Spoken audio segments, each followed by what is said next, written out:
हरे कृष्णा, राधे राधे दोस्तों। आज हम आपको सुनाएंगे अगहन मास के शुक्ल पक्ष की मोक्षदा एकादशी का महात्म्य। तो चलिए शुरू करते हैं। युधिष्ठिर जी बोले, हे त्रिलोकनाथ, कृपा करके आप मार्गशीर्ष मास के शुक्ल पक्ष की एकादशी का महात्म्य का वर्णन करिए।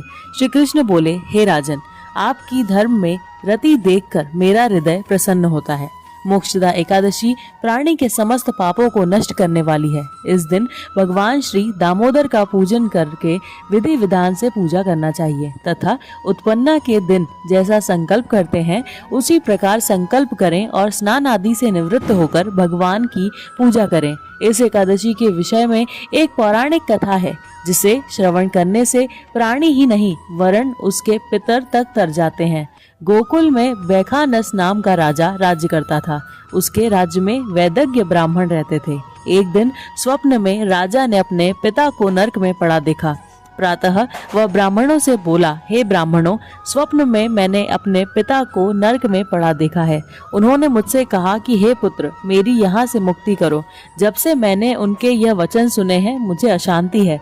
अब मुझे किसी प्रकार का तप, दान, व्रत आदि बतावें जिससे मेरे पिता को मुक्ति हो।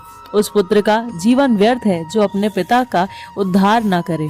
राजा के वचनों को सुनकर ब्राह्मण बोले, हे राजन, यहाँ से कुछ दूरी पर तीनों कालों के ज्ञाता पर्वत ऋषि का आश्रम है।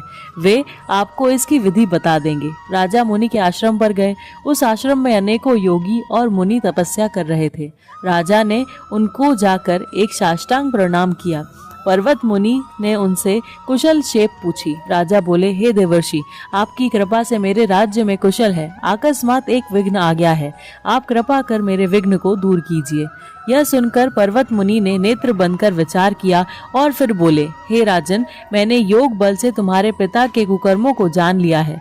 उन्हीं ऋतु पाप कर्मों के फल से तुम्हारे पिता नरक को गए हैं। राजा बोले, हे देवर्षि, मेरे पिता के उद्धार का कोई उपाय बताइए। तब मुनि बोले, हे राजन, मार्गशीर्ष के शुक्ल पक्ष में जो एकादशी होती है उसका आप व्रत करें और उसके पुण्य को पिता को दें। ऐसे में आपके पिता को मुक्ति होगी। मुनि के वचनों को सुनकर राजा लौट आया और उसने कुटुंब सहित मोक्षदा एकादशी का उपवास किया।